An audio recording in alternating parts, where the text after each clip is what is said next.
പക്ഷേ എന്നോട് രമ പറഞ്ഞു ഷാജാനെതിരെ വധഭീഷണിയുണ്ട്. പാർട്ടിയുടെ പയ്യന്നൂർ ഏരിയ കമ്മിറ്റിയിൽ അത് ചർച്ച ചെയ്തു. ഷാജാൻ റോഡിൽ കൂടെ നടക്കുന്നത് ടിപ്പറടിച്ച് കൊല്ലണം എന്നാണ് തീരുമാനം. ഞാൻ രാഷ്ട്രീയത്തിൽ അച്യുതാനന്ദനോടൊപ്പം നിന്ന് പിണറായി വിജയനെ എതിർത്തതിൻ്റെ ഭാഗമായി പിണറായി വിജയൻ്റെ വേട്ടയാടൽ 2006 മുതൽ നേരിടുന്ന ഒരു ഹതഭാഗ്യനാണ് ഞാൻ. അപ്പം അന്ന് ഞാൻ 8 ദിവസം ജയിലിൽ കിടന്നപ്പോഴത്തേക്കും എൻ്റെ കുടുംബാംഗങ്ങൾ, ഭാര്യ, മക്കൾ, അമ്മ അവരൊക്കെ അനുഭവിച്ചിട്ടുള്ള ദുരിതം ഞാൻ ഓർക്കുന്നു. ആ മുന്നോട്ട് വരാതിരുന്ന സമയത്ത് എന്നെ സഹായിക്കാനുള്ള സഹായ ഹസ്തവുമായിട്ട് വന്നത് മറുനാടൻ മലയാളിയുടെ എഡിറ്ററായിട്ടുള്ള ഷാജിൻ സ്കറിയായിരുന്നു. നമസ്കാരം. പിണറായി വിജയനും സംസ്ഥാന സർക്കാരിനും CPM-നുമെതിരെ വളരെ ശക്തമായി പ്രതികരിച്ചുകൊണ്ടിരിക്കുന്ന ഒരു പൊതുപ്രവർത്തകനാണ് അഡ്വക്കേറ്റ് KM ഷാജഹാൻ എന്നുള്ള കാര്യം നമുക്കെല്ലാവർക്കും അറിയാവുന്ന ഒരു കാര്യമാണ്. എന്നാൽ പൊതുസമൂഹം അറിയാത്ത ഒരു KM ഷാജഹാനുണ്ട്. അതേക്കുറിച്ചാണ് ഇന്ന് എനിക്ക് പറയാനുള്ളത്. നമസ്കാരം സാർ. അതായത് ഞാൻ പലപ്പോഴും ശ്രദ്ധിച്ചിട്ടുണ്ട്, താങ്കൾ വീട്ടിൽ നിന്ന് വരുന്നത് തന്നെ 2-3 ബസ്സുകൾ മാറിക്കയറിയാണ് താങ്കൾ വരുന്നത്.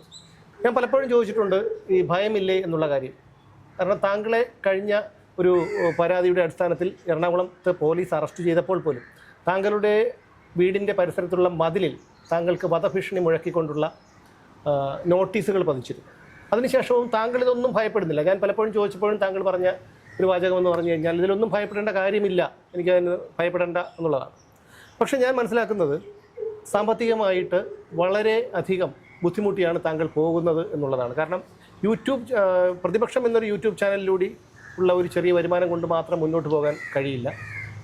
താങ്കൾക്ക് മറ്റൊരു വരുമാന മാർഗം ഉള്ളതായിട്ടും എനിക്ക് മനസ്സിലാക്കാൻ കഴിഞ്ഞിട്ടില്ല.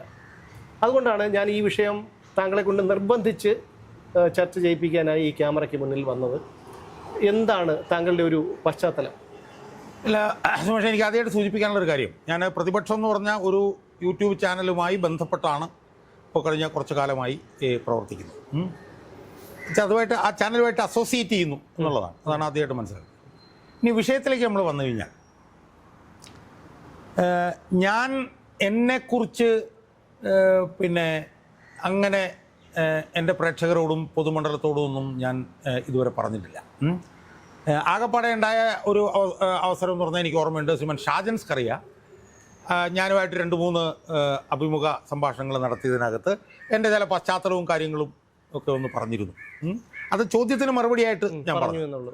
പക്ഷെ ഞാൻ സ്വന്തമായി ഒരിക്കലും എൻ്റെ പ്രേക്ഷകരോടോ ജനങ്ങളോടോ എന്നെക്കുറിച്ചോ അല്ലെങ്കിൽ എൻ്റെ ഞാൻ നേരിടുന്ന പ്രതിസന്ധികളെക്കുറിച്ചോ അല്ലെങ്കിൽ ഞാൻ നേരിടുന്ന അതിജീവന പ്രശ്നങ്ങളെക്കുറിച്ചോ ഒന്നും ഞാൻ ഒരിക്കലും ഞാൻ പറഞ്ഞിട്ടില്ല. ഒരുപക്ഷെ ആദ്യമായിട്ടായിരിക്കാം സുമേഷ് ഇങ്ങനെ ചോദിക്കുന്നുണ്ട് ഞാൻ പറയും. അപ്പോൾ എനിക്ക് അടിസ്ഥാനപരമായിട്ട് എന്നെക്കുറിച്ച് പറയാനുള്ള ഒരു കാര്യം എന്ന് പറയുന്നത്, ഞാൻ ഈ മറ്റുള്ള ആളുകൾ രാഷ്ട്രീയത്തിലേക്ക് വന്നതുപോലെ അവിചാരിതമായി രാഷ്ട്രീയത്തിലേക്ക് വന്ന ഒരു മനുഷ്യനല്ല. അതിൻ്റെ കാരണം എന്താണെന്ന് ചോദിച്ചു കഴിഞ്ഞാൽ, എൻ്റെ വിദ്യാഭ്യാസ യോഗ്യതകൾ അത്തരത്തിലുള്ളതായിരുന്നില്ല.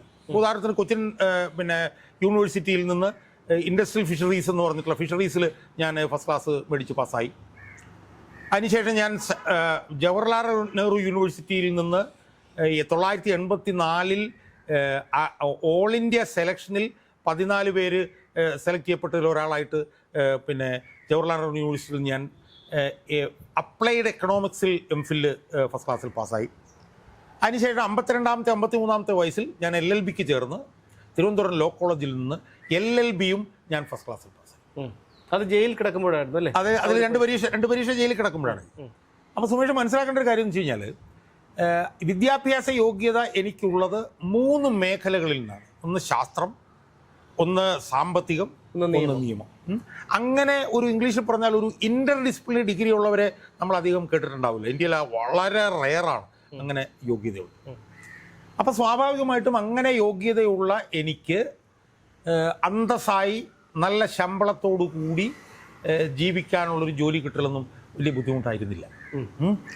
ഇപ്പോൾ ഉദാഹരണത്തിന് എനിക്ക് ഒരു ഒരു യൂണിവേഴ്സിറ്റിയിൽ നല്ല ജോലി കിട്ടാനുള്ള ക്വാളിഫിക്കേഷൻ എനിക്കുണ്ട്. അതുപോലെ തന്നെ ഞാൻ എൻറോൾഡ് ആയിട്ടുള്ളൊരു അഭിഭാഷകനാണ്. എനിക്ക് വേണമെങ്കിൽ അഭിഭാഷക വൃത്തിയിലേക്ക് പോകാം. അപ്പോൾ എനിക്ക് അവിടെ സൂചിപ്പിക്കാനുള്ള കാര്യം എന്ന് വെച്ച് കഴിഞ്ഞാൽ, ഇതൊക്കെ ഉണ്ടായിട്ട് പോലും ഞാൻ അതിനൊന്നും പോകാതെ പൊതുപ്രവർത്തനം അല്ലെങ്കിൽ അനീതികൾക്കെതിരായിട്ടുള്ള പോരാട്ടം, അല്ലെങ്കിൽ അഴിമതികൾക്കെതിരായിട്ടുള്ള പോരാട്ടം അത് നടത്തുക എന്നുള്ള ഉദ്ദേശത്തോടു കൂടി എനിക്ക് നല്ല വരുമാന സാധ്യതകൾ ഉണ്ടായിരുന്ന പല മേഖലകളും ഒഴിവാക്കിയിട്ടാണ് ഞാൻ ഈ ദുരിതപൂർണമായിട്ടുള്ള ഈ പാതയിലൂടെ സഞ്ചരിക്കുന്നത്. അവിടെയാണ് എനിക്ക് അത്ഭുതം തോന്നിയിട്ടുള്ളത്. കാരണം താങ്കളെ സംബന്ധിച്ചിടത്തോളം താങ്കൾക്ക് ഏതെങ്കിലും ഒരു പദവിയിൽ CPM ഒന്ന് അവരോടൊപ്പം ഒന്ന് ചേർന്ന് നിന്നാൽ ഒരു വലിയ പദവിയിൽ ഇരിക്കുന്നത് ബുദ്ധിമുട്ടുണ്ടാകുന്ന ഒരു കാര്യമല്ല. പക്ഷേ താങ്കളുടെ ഭാര്യയുടെ ജോലിയിൽ പോലും ഇത്തരം ഇടപെടലുണ്ടായി, അവരെ ജോലിയിൽ നിന്ന് പുറത്താക്കി, പെൻഷൻ പോലും പിന്നെ കട്ട് ചെയ്തു. അതെന്താണ്, അതിനെക്കുറിച്ചൊന്ന് പറയാം. അതായത് എനിക്ക് അതിൻ്റെ കൂടുതൽ വിശദാംശങ്ങളിലേക്ക് എനിക്ക് പറയാനുള്ളൊരു കാര്യം എന്താണെന്നറിയോ, നമ്മളിങ്ങനെ മനഃപൂർവ്വം ദുരിതപൂർണമായിട്ടുള്ള കല്ലും മുള്ളും നിറഞ്ഞ ഒരു പാത നമ്മൾ തിരഞ്ഞെടുക്കുമ്പോൾ അതിൻ്റെ ദുരിതം അനുഭവിക്കുന്നത് നമ്മുടെ കുടുംബമാണ്, നമ്മുടെ ഭാര്യ, നമ്മുടെ മക്കൾ, അവരൊക്കെയാണ് അതിൻ്റെ ഞാൻ അതിൻ്റെ കൂടുതൽ വിശദാംശങ്ങളിലേക്ക് പോയി അത് പരസ്യപ്പെടുത്താൻ ഞാൻ ആഗ്രഹിക്കുന്നില്ല. പക്ഷേ ഒറ്റ കാര്യം മാത്രമേ എനിക്ക് സൂചിപ്പിക്കാനുള്ളൂ.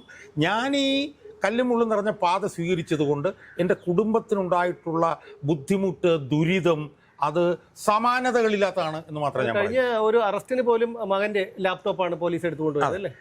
എന്ന് മാത്രമല്ല, അതിന് മുമ്പ് നമ്മളൊന്ന് ആലോചിച്ച് നോക്കൂ സുമേഷ്, 2017 ഒരു കാരണവുമില്ലാതെ എന്നെ അറസ്റ്റ് ചെയ്ത് 8 ദിവസം ജയിലിലിട്ടു.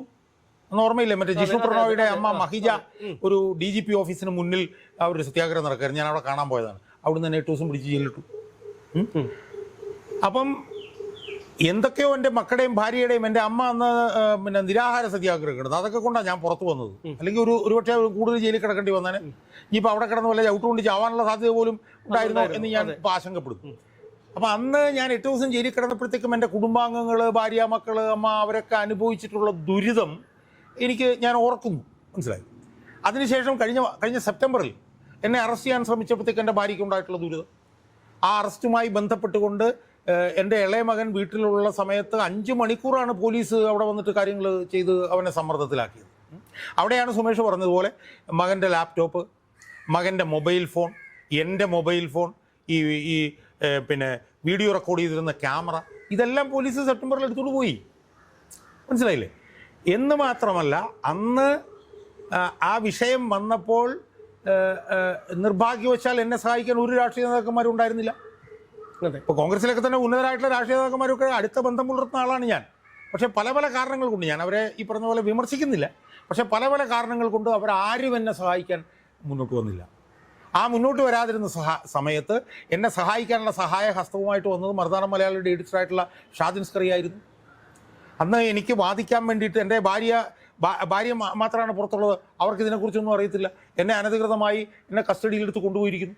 അപ്പോൾ ഷാദിൻ സ്കറി ഇങ്ങോട്ട് ബന്ധപ്പെട്ട് ജോൺ റാൽഫ് എന്ന് പറഞ്ഞിട്ടുള്ള സീനിയർ അഭിഭാഷകനെ എൻ്റെ കേസ് കൈകാര്യം ചെയ്യാൻ വേണ്ടിയിട്ട് ഏർപ്പാടാക്കി തന്നത് ഉൾപ്പെടെ, ആ അഭിഭാഷകന് പണം കൊടുത്തത് ഉൾപ്പെടെ ഷാദിൻ സ്കറി ആയിരുന്നു. ഞാനത് നന്ദിയോടെ അതെനിക്കും പറയാതെ വയ്യ. ഷാഹിൻ സാറിനെ എപ്പോഴും ഞാൻ ഓർക്കുന്ന ആ ഒരു കാര്യത്തിലാണ്. കാരണം ഞങ്ങൾ ജയിലിൽ, ഞാനും എൻ്റെ സഹപ്രവർത്തകരായിരുന്ന മുൻ വേറൊരു ചാനലിൽ ജോലി ചെയ്തുകൊണ്ടിരുന്ന സുദർശൻ നമ്പൂതിരിയും അറസ്റ്റിലായപ്പോൾ പോലും ഷാഹിൻ സാർ അന്ന് ഒളിവിലായിരുന്നു. അന്ന് പോലും ഞങ്ങളുടെ അഭിഭാഷകരെയൊക്കെ ഏർപ്പെടുത്തിയതും ഫീസ് കൊടുത്തതൊക്കെ ഷാഹിൻ സാറായിരുന്നു. അതിനുശേഷം ഞങ്ങളുടെ ഓഫീസ് റെയ്ഡ് ചെയ്തപ്പോൾ പോലും അദ്ദേഹമാണ് എനിക്കൊരു തുക ആദ്യമായി തന്ന് സഹായിച്ചിട്ട് എനിക്ക് ഉപദേശങ്ങളും കൂടി തന്നത്. ഇന്ന് ഞാൻ എന്തെങ്കിലും ഒരു അത്രയും നിർണായകമായിട്ടുള്ള ഒരു കാര്യം വരുമ്പോൾ ഞാൻ അദ്ദേഹത്തെ വിളിച്ച് ചോദിച്ചിട്ട് എന്ത് കാര്യം. അപ്പം ആകസ്മികമായി നമുക്ക് അന്നൊരു സഹായം ലഭിച്ചു എന്ന് മാത്രമല്ല, അന്ന് എറണാകുളത്തെ ബഹുമാനപ്പെട്ട ചീഫ് ജുഡീഷ്യൽ മജിസ്ട്രേറ്റ് യാഥാർത്ഥ്യം അറിയാവുന്നതുകൊണ്ടാണ് അന്ന് എനിക്ക് ജാമ്യം കിട്ടിയത്. അല്ലെങ്കിൽ ഞാൻ വീണ്ടും അകത്തായി പോയേനെ, മനസ്സിലായത്. അപ്പം പിന്നെ അവിടുന്നൊക്കെ ഞാൻ ഒരുപാട് പാഠങ്ങൾ പിടിച്ചു. അതിനുശേഷം ശ്രീജിത്ത് എന്ന് പറഞ്ഞിട്ടുള്ള ആൾ ADGP, അയാൾ എനിക്കെതിരെ ഒരു കള്ളക്കേസ് കൊണ്ട് കൊടുത്തതിൻ്റെ ഭാഗമായി ഞാനും ഭാര്യ ഇല്ലായിരുന്ന സമയത്ത് എൻ്റെ വീട്ടിൽ പോലീസുകാർ വന്നിട്ട് സെർച്ച് നടത്തിയിട്ട് പോകുന്ന ഒരു സാഹചര്യം. അതൊരു വശം. മറുവശത്ത് ഞാൻ രാഷ്ട്രീയത്തിൽ അച്യുതാനന്ദനോടൊപ്പം നിന്ന് പിണറായി വിജയനെ എതിർത്തതിൻ്റെ ഭാഗമായി പിണറായി വിജയൻ്റെ വേട്ടയാടൽ 2006 മുതൽ നേരിടുന്ന ഒരു ഹതഭാഗ്യനാണ് ഞാൻ. എന്താ കാരണം? പിണറായി വിജയൻ മുഖ്യമന്ത്രിയാവാതിരിക്കാനുള്ള കാരണം അച്യുതാനന്ദന് വേണ്ടി ഞാൻ ചെയ്ത കാര്യങ്ങളാണെന്നുള്ള ധാരണയോ തെറ്റിദ്ധാരണയോ കൊണ്ട് അയാൾക്ക് എന്നോടുള്ള അടങ്ങാത്ത പക, ആ പക കൊണ്ട് അയാൾ 2006 എന്താ ചെയ്യുന്നുള്ളൂ, ഞാനിത് പുറത്തു പറഞ്ഞിട്ടില്ല. 2006 സീഡിറ്റ് എന്ന് പറഞ്ഞ സ്ഥാപനത്തിൽ എന്നെ ജോലിയിൽ നിന്ന് പിരിച്ചുവിടാൻ വേണ്ടിയിട്ടുള്ള വലിയ നീക്കം അന്ന് പോളിറ്റ് ബ്യൂറോ അംഗവും സംസ്ഥാന സെക്രട്ടറി ആയിരുന്ന പിണറായി നടത്തി. എന്നാൽ അന്ന് മുഖ്യമന്ത്രിയായിരുന്ന VS അച്യുതാനന്ദൻ്റെ കടുംപിടുത്തം കൊണ്ടാണ് അന്ന് എനിക്ക് രക്ഷപ്പെട്ടു പോകാൻ എനിക്ക് എന്നെ പുറത്തേക്ക് എറിയാതിരുന്നത്. അന്ന് അതിന് സഹായിച്ചത് സുരേഷ് കുമാർ IAS എന്ന് പറഞ്ഞിട്ടുള്ള അദ്ദേഹമാണ് അതിൻ്റെ ഡോക്യുമെൻറ്റ്സ് മുഴുവൻ ഉണ്ടാക്കി അന്ന് VS അച്യുതാനന്ദനെ ആ കാര്യത്തിൽ സഹായിച്ചത്. പിന്നീട് സുരേഷ് കുമാർ എന്നോട് പറയും. അപ്പോൾ 2006 മുതൽ തുടങ്ങുന്നൊരു വേട്ടയാടലാണ്. എന്നെ പാർട്ടിയിൽ നിന്ന് പുറത്താക്കുന്നതിന് മുമ്പ് എനിക്കെതിരായിട്ട് കള്ളത്തെളിവുകൾ മുഴുവൻ ഉണ്ടാക്കി ശേഖരിച്ച് എനിക്ക് കുറ്റപത്രം തന്ന് എന്നെ പാർട്ടിയിൽ നിന്ന് പുറത്താക്കും. പാർട്ടിയിൽ നിന്ന് പുറത്താക്കിയതിന് ശേഷം ഏതാണ്ട് ഒരു 7-8 മാസക്കാലത്തോളം നിരന്തരമായി പൊതുമണ്ഡലത്തിൽ എന്നെ അപകീർത്തിപ്പെടുത്തുകയും ഇകഴ്ത്തുകയും ചെയ്ത് ഇയാൾ നിരന്തരമായി സംസാരിച്ചിട്ടുണ്ട് പിണറായി. അതിനുശേഷം ഞാനിപ്പോൾ ഓർക്കുകയാണ്, സത്യം പറഞ്ഞാൽ എൻ്റെ തല പെരുക്കുകയാണ്. അതിനുശേഷം UDFൻ്റെ ഭരണകാലത്ത് എനിക്കെതിരെ വധഭീഷണിയുണ്ട് എന്ന് ശ്രീമതി KK രമ എന്നോട് പറയും. ഞാനതത്ര ഗൗരവമായി എടുത്തില്ല. പക്ഷേ എന്നോട് രമ പറഞ്ഞു, ഷാജാനെതിരെ വധഭീഷണിയുണ്ട്. പാർട്ടിയുടെ പയ്യന്നൂർ ഏരിയ കമ്മിറ്റിയിൽ അത് ചർച്ച ചെയ്തു. ഷാജാൻ റോഡിൽ കൂടെ നടക്കുന്നു, ടിപ്പറടിച്ച് കൊല്ലണം എന്നാണ് തീരുമാനം. അതുകൊണ്ട് ഷാജാൻ പോലീസ് പ്രൊട്ടക്ഷൻ മേടിക്കണം എന്ന് പറഞ്ഞപ്പോൾ എനിക്ക് കുറച്ച് ഗൗരവം തോന്നി. അന്ന് ആഭ്യന്തരമന്ത്രി ശ്രീമാൻ രമേശ് ചെന്നിത്തലയായിരുന്നു. ഞാൻ അദ്ദേഹത്തെ കണ്ടു, അദ്ദേഹത്തോട് കാര്യം പറഞ്ഞു. അദ്ദേഹം ഒരു SP വെച്ച് ഇതിനെക്കുറിച്ച് അന്വേഷിച്ചു. SP എൻ്റെ അടുത്ത് നിന്ന് മൊഴിയെടുത്തു. അന്വേഷിച്ച് കഴിഞ്ഞപ്പോഴത്തേക്കും ഭീഷണിയുണ്ടെന്ന് ബോധ്യമായി. അങ്ങനെ എനിക്ക് ഒരു 2-3 വർഷക്കാലം ഒരു പിന്നെ പോലീസ് സംരക്ഷണത്തിലാണ് ഞാൻ ആ UDF ഭരണകാലത്ത് തുടർന്നത്. അതിനുശേഷം പിണറായി വിജയൻ 2016 അധികാരത്തിൽ വന്നു. ആ വന്നതിനെ തുറന്നിട്ടാണ് 2017 എന്നെ 8 ദിവസം ജയിലിലിടുന്നത്. ഒരു കാരണവുമില്ല. അത് ഇപ്പോഴും പിണറായി വിജയൻ പോലും അറിയില്ല എന്നെ എന്തിനാ ജയിലിടുന്നത്. അപ്പോൾ ഇത്രയേ ഉള്ളൂ എനിക്കെതിരായിട്ടുള്ള പക. അതിനുശേഷമാണ് ഇപ്പോൾ 2025 പിന്നെ എന്നെ വീണ്ടും കസ്റ്റഡിയിലെടുക്കാനുള്ള ശ്രമം. അതിനുശേഷം എൻ്റെ വീട്ടിൽ സെർച്ച് വാറണ്ട് നടത്തിയത്. അപ്പം ഇതെല്ലാം കൂടെ ഈ വേട്ടയാടൽ, ഈ പിണറായി വിജയൻ്റെ നിരന്തരമായിട്ടുള്ള ഈ വേട്ടയാടൽ, ഇതൊക്കെ കൊണ്ട് എനിക്കുണ്ടായ ചില തിരിച്ചറിവുകളുണ്ട്. എന്തുകൊണ്ടാണ് ഞാൻ ഈ വേട്ടയാടലിന് വിധേയനാവുന്നത്? ഈ സർക്കാരിനെ അതികഠിനമായി ആഴത്തിൽ വിമർശിക്കുന്ന ഏറ്റവും പ്രധാനപ്പെട്ട ആൾ ഞാനായതുകൊണ്ടാണ് എന്നാണ് ഞാൻ വിശ്വസിക്കുന്നത്. ഇപ്പോൾ കഴിഞ്ഞ 10 വർഷത്തിനിടയിൽ ഇത്രയും കൂടുതൽ വേട്ടയാടൽ നേരിട്ട് ഏതെങ്കിലും ഒരു രാഷ്ട്രീയ നേതാവിനെ വേറെ കേരളത്തിൽ ചൂണ്ടിക്കാണിക്കാൻ പറ്റുമോ? കാണിക്കാൻ പറ്റില്ല. അപ്പോൾ എനിക്കതിനകത്തുനിന്നുണ്ടായ ചില തിരിച്ചറിവുകളുണ്ട്. ആ തിരിച്ചറിവുകൾ ഇപ്പോൾ കൂടുതൽ ശക്തിപ്പെട്ടിരിക്കുകയാണ് എന്ന് മാത്രമല്ല, അതിൻ്റെ കൂടെ പശ്ചാത്തലത്തിലാണ് ഞാൻ സുമേഷുമായിട്ട് സംസാരിക്കണമെന്ന് ഞാനത്. എന്താണ് അതിൻ്റെ പുതിയ സാഹചര്യം? പുതിയ സാഹചര്യം യഥാർത്ഥത്തിൽ ഭയാനകമാണ്, ഭീതിജനകമാണ്, സംഭ്രമജനകമാണ് എന്നാണ് ഞാൻ വിശ്വസിക്കുന്നത്. എന്താ കാരണം? ഇപ്പോൾ പഞ്ചായത്ത് തിരഞ്ഞെടുപ്പ് തോറ്റു. അടുത്ത ഒരു തവണയും കൂടെ ജയിക്കും എന്ന് 100% വിചാരിച്ചുകൊണ്ടിരുന്നപ്പോഴാണ് തോറ്റത്. ഇപ്പോൾ വാലെ തീ പിടിച്ച് ഓടുകയാണ് ഭരണകൂടം. പിണറായി വിജയനൊന്നും ഈ പറഞ്ഞ പോലെ തോക്കുന്നുള്ള കാര്യം ചിന്തിക്കാൻ കഴിയുന്നില്ല. അപ്പോൾ അങ്ങനെയുള്ള ഒരു സമയത്ത് ഈ സംസ്ഥാന സർക്കാരിനെ, ഭരണകൂടത്തെയും CPM-നെയും ഒക്കെ ഏറ്റവും കഠിനമായി എതിർത്തുകൊണ്ടിരിക്കുന്ന ഒരു പലരിലും ഒരാൾ ഞാനാണ്, പ്രത്യേകിച്ച് യൂട്യൂബിലൂടെ. ഇപ്പം നമ്മളിപ്പം പിന്നെ DNA മലയാളത്തിൻ്റെ കാര്യം തന്നെ നമ്മൾ എടുക്കും. എനിക്കൊന്നൊരു 10-75ഓളം ദിവസമായി നിരന്തരമായി നമ്മൾ എല്ലാ വിഷയത്തെക്കുറിച്ചും 1/2 മണിക്കൂർ വീതം നമ്മൾ ഇൻ്റർവ്യൂ ചെയ്തുകൊണ്ടിരിക്കുകയാണ്. അത് ലക്ഷക്കണക്കിന് ആളുകൾ അത് കണ്ടുകൊണ്ടിരിക്കുകയാണ്. ഉദാഹരണത്തിൽ ഇന്നലെ നമ്മൾ ചെയ്ത 2 വീഡിയോകളിൽ അതിൽ ഒന്ന് 1 ലക്ഷത്തിന് മുകളിലേക്ക് പോകുന്നു, ഒന്ന് 50,000-ന് മുകളിലേക്ക് പോകുന്നു. ഒരു രാഷ്ട്രീയ നേതാവും ഇത്തരത്തിൽ പിന്നെ ഈ സർക്കാരിനെ ശക്തമായി വിമർശിക്കുന്നില്ല. അപ്പോൾ അതുകൊണ്ട് തന്നെ വളരെ അപകടകരമായിട്ടുള്ളൊരു തലത്തിലൂടെയാണ് ഞാൻ മുന്നോട്ട് പോകുന്നത് എന്നാണ് ഞാൻ നിരീക്ഷിക്കുന്നത്. അടുത്ത 3 മാസത്തിനുള്ളിൽ എനിക്കെതിരെ പലതരത്തിലുള്ള ശ്രമങ്ങളുണ്ടാവാം. അത് ആക്രമണ ശ്രമമായിരിക്കും എന്ന് ഞാൻ വിശ്വസിക്കുന്നില്ല. കാരണം പഴയ പോലെ തന്നെ അങ്ങനെ ആക്രമിക്കൽ അത്ര എളുപ്പമാവില്ല. പക്ഷേ എന്നെ എന്തെങ്കിലും കാരണം പറഞ്ഞ് പിടിച്ച് പിന്നെ അഴിക്കുള്ളിലാക്കാനുള്ള വലിയ ശ്രമങ്ങൾ ഈ ഭരണകൂടത്തിൻ്റെ ഭാഗമായി ഉണ്ടാകും എന്ന് ഞാൻ ഉറച്ചു വിശ്വസിക്കുന്നു. സുമേഷ്, എനിക്ക് അവിടെയാണ് എനിക്ക് ചില കാര്യങ്ങൾ സുമേഷിലൂടെ എനിക്ക് ജനങ്ങളെ എത്തിക്കാം. അപ്പോൾ സംഭവം ഇത്രയേ ഉള്ളൂ, എനിക്ക് പിടിച്ചു നിൽക്കണം. ഞാൻ ഇപ്പം CPM-നെതിരായിട്ടാണ് എൻ്റെ പിന്നെ പ്രവർത്തനമെന്ന് പറയുമ്പോഴും മറ്റ് രാഷ്ട്രീയ പാർട്ടികളിലുള്ള അനീതികൾക്കെതിരായിട്ടും ഞാൻ തുല്യമായിട്ട് ശബ്ദം ഉയർത്തുന്നുണ്ട്. അതുകൊണ്ട് തന്നെ എനിക്കൊരു അപകടാവസ്ഥ ഉണ്ടായാൽ എനിക്ക് ഒരു സ്ഥലത്തുനിന്നും കിട്ടണമെന്ന് നിർബന്ധമില്ല. അതാണ് കഴിഞ്ഞ പ്രാവശ്യം സംഭവിച്ചത്. കോൺഗ്രസിനകത്ത് എനിക്ക് വളരെ അടുത്ത ആളുകളുണ്ടായിരുന്നു. പക്ഷേ കോൺഗ്രസിൻ്റെ പല ആളുകൾക്കെതിരെയും ഞാൻ നിലപാടെടുക്കുന്നത് കൊണ്ട് അവരെ വല്ലതും ഇനി അത് ആൻറ്റഗണൈസ് ചെയ്യുമെന്ന് വിചാരിച്ചിട്ടായിരിക്കാം എൻ്റെ അടുത്ത സുഹൃത്തുക്കൾ പോലും എന്നെ സഹായിക്കാതിരുന്നത്. അവിടെയാണ് ഷാജൻ സ്ക്രിയപ്പ് ഉള്ളവർ വന്ന് സഹായിച്ചുകൊണ്ട് ഞാൻ രക്ഷപ്പെട്ടു. അപ്പോൾ അതെന്നെ എന്നെ സംബന്ധിച്ചിടത്തോളം ഒരു തിരിച്ചറിവാണ്. എനിക്കിനി ഉള്ള സമയത്ത് എനിക്ക് പിടിച്ചു നിൽക്കണം, എനിക്ക് പോരാടണം. അടുത്ത 3 മാസം എന്നെ സംബന്ധിച്ചിടത്തോളം വളരെ നിർണായകമാണ്.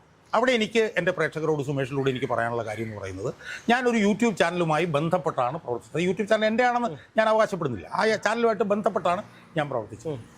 ആ യൂട്യൂബ് ചാനലിനെ സംബന്ധിച്ചിടത്തോളം ഇതുവരെ അതിനൊരു സ്റ്റുഡിയോയോ അല്ലെങ്കിൽ അതിന് ഈ പറഞ്ഞ പോലെ ക്യാമറ ഇപ്പോൾ പോലീസ് കൊണ്ടുപോയി എന്ന് പറഞ്ഞില്ല. ആ ക്യാമറ എൻ്റെ അല്ല, എൻ്റെ ഒരു സുഹൃത്തിൻ്റെതായിരുന്നു. മനസ്സിലായോ? അതിനുള്ളൊരു സംവിധാനങ്ങളോ അതിനൊന്നും എനിക്ക് കഴിഞ്ഞിട്ടില്ല. മനസ്സിലായില്ലേ? അതിൻ്റെ ഭാഗമായിട്ടാണ് ഞാൻ പറഞ്ഞത്, അപ്ലോഡ് ചെയ്തുകൊണ്ടിരുന്ന എൻ്റെ രണ്ടാമത്തെ ഇളയ മകൻ്റെ ലാപ്ടോപ്പിലൂടെ അത് പോലീസ് കൊണ്ടുപോയി. എൻ്റെ മൊബൈൽ ഫോൺ പോലീസ് കൊണ്ടുപോയി. എൻ്റെ മകൻ്റെ മൊബൈൽ ഫോൺ പോലീസ് കൊണ്ടുപോയി. ഇത് വീഡിയോ റെക്കോർഡ് ചെയ്തുകൊണ്ടിരുന്നത് എൻ്റെ ഒരു സുഹൃത്തിൻ്റെ ക്യാമറയിലായിരുന്നു. ആ ക്യാമറയും കൊണ്ടുപോയി. അതിനെ തുടർന്ന് ഞാനിപ്പം സുമേഷിൻ്റെ സ്റ്റുഡിയോയിൽ വന്നിട്ടാണ് ഞാനിപ്പം എല്ലാ ദിവസവും ഞാൻ വീഡിയോ എടുത്തുകൊണ്ടിരിക്കുന്നത്. അതൊക്കെ എൻ്റെ ഒരു ഗതികേടിൻ്റെ ഭാഗമായിട്ടും ഞാൻ നേരിടുന്ന ഒരു സാമ്പത്തിക പ്രതിസന്ധിയുടെ ഭാഗമായിട്ടുമാണ് ഞാനത് ചെയ്തുകൊണ്ടിരുന്നത്. മനസ്സിലായില്ലേ? അതല്ലാതെ എനിക്ക് പറയും. പക്ഷേ ഇനി എനിക്ക് അങ്ങനെ നിലനിൽക്കാൻ കഴിയില്ല. കാരണം ഭരണകൂടം എനിക്കെതിരെ പേ പിടിച്ച് നടക്കുകയാണ്, വാലേ തീ പിടിച്ച് നടക്കുകയാണ്. അതുകൊണ്ട് തന്നെ എനിക്കെതിരെ വലിയ നീക്കങ്ങൾ ഭരണകൂടത്തിൻ്റെ CPM-ൻ്റെയൊക്കെ ഭാഗമായിട്ടുണ്ടാവാൻ സാധ്യതയുണ്ട്. അതിനെതിരെ എനിക്ക് പിടിച്ചു നിൽക്കണമെങ്കിൽ എനിക്ക് അടിസ്ഥാനപരമായി ഒരു സാമ്പത്തിക ഭദ്രത എനിക്കുണ്ടാവണം. ആ സാമ്പത്തിക ഭദ്രത ഉണ്ടാക്കാനായിട്ട് എനിക്ക് ചെയ്യാവുന്ന എന്താണ്? എനിക്ക് വല്ല നിശ്ചിത താല്പര്യക്കാരൻ്റെ നിന്ന് പണം വാങ്ങാം. മനസ്സിലായില്ലേ? നിശ്ചിത താല്പര്യങ്ങൾക്ക് അനുസൃതമായി എനിക്ക് നിന്ന് കൊടുക്കാം. പക്ഷേ അതെങ്ങനെയാണ് എനിക്ക് കഴിയുന്നത്? അങ്ങനെയാണെങ്കിൽ ഞാൻ പിണറായി വിജയൻ്റെ മുമ്പിൽ പോയി തൊഴുകയോടൊന്നും ഞാൻ എൻ്റെ ബുദ്ധിമുട്ടുകൾ മുഴുവൻ മാറി എൻ്റെ വീടിന് മുമ്പിൽ 4-5 വണ്ടികൾ കിടക്കും. പക്ഷേ എനിക്കത് എന്നെക്കൊണ്ട് കഴിയുമോ? എന്നെക്കൊണ്ട് അത് കഴിയില്ല. 64 വയസ്സ് വരെ ഞാൻ ജീവിച്ചത് അങ്ങനെയല്ല. എനിക്കിനി അങ്ങനെ ജീവിക്കാനും കഴിയില്ല. അപ്പോൾ ആ സാഹചര്യത്തിൽ എനിക്ക് ഇനി പിടിച്ചു നിൽക്കണം. ഞാൻ ബന്ധപ്പെട്ട് പ്രവർത്തിക്കുന്ന ഈ പ്രതിപക്ഷം എന്ന് പറഞ്ഞ യൂട്യൂബ് ചാനൽ എനിക്ക് വികസിപ്പിക്കണമെന്ന് എനിക്ക് ആഗ്രഹമുണ്ട്. അതിനൊരു സ്റ്റുഡിയോ ഉണ്ടാവണമെന്ന് എനിക്ക് ആഗ്രഹമുണ്ട്. അതിന് എക്യുപ്മെൻറ്റ്സ് വാങ്ങിക്കാൻ കഴിയണം എന്നെനിക്ക് ആഗ്രഹമുണ്ട്. അതിൽ റിപ്പോർട്ടർമാരുണ്ടാവണമെന്ന് എനിക്ക് ആഗ്രഹമുണ്ട്. അതെല്ലാം ഞാൻ ആഗ്രഹിക്കുന്നത് എന്തുകൊണ്ടാണ്? ഈ ഭരണകൂടത്തിനെതിരെ ഞാൻ നടത്തിക്കൊണ്ടിരിക്കുന്ന ഇടതടവില്ലാത്ത വിട്ടുവീഴ്ചയില്ലാത്ത പോരാട്ടം എനിക്കിനിയും തുടരണം. അതിൻ്റെ ഒരു ലോജിക്കൽ എൻഡിൽ എത്തിക്കണമെങ്കിൽ അടുത്ത 3 മാസത്തെ എൻ്റെ പ്രവർത്തനം അതിശക്തമായിട്ടാകണം എങ്കിൽ എനിക്ക് അതിന് സാമ്പത്തികമായിട്ട് ഒരു ഭദ്രത ഉണ്ടാകും. ആ ഭദ്രത ഞാൻ നേരത്തെ പറഞ്ഞതുപോലെ കളങ്കിതരായ ആളുകളിൽ നിന്നും നിശ്ചിത താല്പര്യക്കാരനും എനിക്ക് മേടിക്കാൻ കഴിയില്ല. അപ്പോൾ എനിക്ക് ചെയ്യാവുന്ന കാര്യം എന്താണ്? ചെയ്യാവുന്ന കാര്യം എന്ന് പറയുന്നത് എൻ്റെ പ്രേക്ഷകരോട് ഞാൻ അത് ചോദിക്കുക എന്നുള്ളത് മാത്രമേ ഉള്ളൂ. ഞാൻ ഇതുവരെ എൻ്റെ പ്രേക്ഷകരോട് ഒറ്റ പൈസ പോലും ഞാൻ ചോദിച്ചിട്ടില്ല. എൻ്റെ സുഹൃത്ത് ശക്തിധരൻ നടത്തുന്ന ജനശക്തിക്ക് വേണ്ടിയിട്ട് ഞാൻ ചോദിച്ചിട്ടുണ്ട്. അതിൽ ഉദാരമായിട്ടാണ് എൻ്റെ പ്രേക്ഷകർ എന്നോട് സഹായിച്ചത്. പക്ഷേ ഞാൻ പറഞ്ഞല്ലോ, ഞാൻ പ്രതിപക്ഷ എന്ന് പറഞ്ഞ യൂട്യൂബായിട്ട് അസോസിയേറ്റ് ചെയ്താൽ പ്രവർത്തിക്കുന്നത്. 12,000 വീഡിയോകൾ ഞാൻ ചെയ്തിട്ടുണ്ട്. 2,41,000 സബ്സ്ക്രൈബേഴ്സ് എനിക്കുണ്ട്. ഞാൻ ഇതുവരെ എൻ്റെ കാര്യം എന്നെ സഹായിക്കണം എന്നുള്ളത് ഞാൻ എൻ്റെ പ്രേക്ഷകരോട് പറഞ്ഞിട്ടില്ല. അതിനുള്ള പല അവസരങ്ങളായിട്ട് നമ്മൾ. പക്ഷേ ഇനി എനിക്ക് എൻ്റെ പ്രേക്ഷകരുടെ സഹായം ഇല്ലാതെ മുന്നോട്ട് പോകാൻ പറ്റില്ല. അതുകൊണ്ട് എൻ്റെ പ്രേക്ഷകർ എന്നെ ഉദാരമായി സഹായിക്കണം. അങ്ങനെ സഹായിച്ചാൽ മാത്രമേ എനിക്ക് നിലനിൽക്കാൻ കഴിയുള്ളൂ. ഞാൻ നിലനിന്നാൽ മാത്രമേ ഈ ക്രൂരമായിട്ടുള്ള ഈ റുത്ലസ് ആയിട്ടുള്ള ഭരണകൂടത്തിനെതിരെ എനിക്ക് സമരം ചെയ്യാൻ കഴിയുകയുള്ളൂ. അതുകൊണ്ട് എന്നുവെച്ചാൽ 1 രൂപ മുതലുള്ള സംഭാവന എന്നെ സഹായിക്കണം. പക്ഷേ കളങ്കിതരായിട്ടുള്ളവരിൽ നിന്ന് സഹായം ഞാൻ സ്വീകരിക്കില്ല. അനോണിമസ് ആയിട്ട് എന്നെ സഹായിക്കാൻ ഇറങ്ങിയിരിക്കുന്നവരെ ഞാൻ സ്വീകരിക്കില്ല. അങ്ങനെ അല്ലാത്ത മാനം മര്യാദയ്ക്കും ജീവിക്കുന്ന ആളുകൾ ചെറുതും വലുതുമായിട്ടുള്ള തുകകൾ തന്ന് എന്നെ സഹായിക്കണം എന്നാണ് എനിക്ക് സൂചിപ്പിക്കാനുള്ളത്. അത് ഞാൻ നേരത്തെ പറഞ്ഞ കാര്യത്തിന് വേണ്ടിയിട്ടാണ്. ഞാൻ എൻ്റെ ബാങ്ക് അക്കൗണ്ട് നമ്പറും എൻ്റെ ഗൂഗിൾ പേയും എൻ്റെ QR കോഡും ഒക്കെ ഞാൻ ഈ സുമേഷിൻ്റെ വീഡിയോടൊപ്പം ഞാൻ കൊടുത്തിട്ടുണ്ട്. അപ്പോൾ അതുകൊണ്ട് അടുത്ത 3 മാസക്കാലത്തെ എൻ്റെ സമരത്തിൻ്റെ അന്തിമഘട്ടത്തിൽ എന്നോടൊപ്പം അടിയുറച്ചു നിന്ന എൻ്റെ പ്രേക്ഷകർ എന്നെ ആ ഒരു യജ്ഞത്തിൽ എന്നെ സഹായിക്കുമെന്നും എനിക്ക് ഒരു സാമ്പത്തിക ഭദ്രത ഉറപ്പുവരുത്താൻ സഹായിക്കും എന്നാണ് ഞാൻ ആഗ്രഹിക്കുന്നത്. എനിക്കിവിടെ പ്രത്യേകിച്ച് പറയാനുള്ളൊരു കാര്യം എന്ന് പറഞ്ഞാൽ, വിദേശത്തു നിന്ന് പണം വാങ്ങാൻ നിയമങ്ങൾ അനുവദിക്കുന്നില്ല. അതുകൊണ്ട് തന്നെ വിദേശത്തു നിന്നുള്ള സുഹൃത്തുക്കൾക്ക് സഹായിക്കണമെന്നുണ്ടെങ്കിൽ അവർ ഇന്ത്യയിൽ അവരുടെ സുഹൃത്തുക്കളുടെ അക്കൗണ്ടുകൾ വഴി സഹായിക്കാൻ നോക്കുക. അത് പ്രത്യേകം ശ്രദ്ധിക്കണം. അതുകൊണ്ട് എനിക്കൊരു കാര്യം കൂടി പറയാനുള്ളത്, ഒരു കളങ്കിതരുടെയും ഒരു അദൃശ്യരുടെയും ഒരു നിക്ഷിപ്ത താല്പര്യക്കാരുടെയും ഒരു നയാ പൈസ പോലും ഷാജഹാൻ എന്ന് പറഞ്ഞ ഈ പൊതുപ്രവർത്തകൻ സ്വീകരിക്കുന്നതല്ല. അതങ്ങനെ ആണെന്ന് കണ്ടു കഴിഞ്ഞാൽ അത് തിരിച്ചു കൊടുക്കുക തന്നെ ചെയ്യും. അതുകൊണ്ട് ഉദാരമായി എന്നെ സഹായിക്കണം എന്നുള്ള ഒരു അഭ്യർത്ഥന ഞാൻ സുമേഷിൻ്റെ ഈ യൂട്യൂബ് ചാനൽ വഴി എൻ്റെ പ്രേക്ഷകരെ അറിയിക്കാൻ ഞാൻ ഈ അവസരം ഉപയോഗിക്കും. വളരെ ശരിയാണ്. കാരണം എത്ര സാമ്പത്തിക പ്രതിസന്ധി മാത്രമല്ല, മറ്റു പല വ്യക്തിപരമായിട്ടുള്ള പ്രതിസന്ധികളിലൂടെയുമാണ് അദ്ദേഹം കടന്നു പോകുന്നത് എന്നെനിക്ക് വ്യക്തമായിട്ടറിയാം.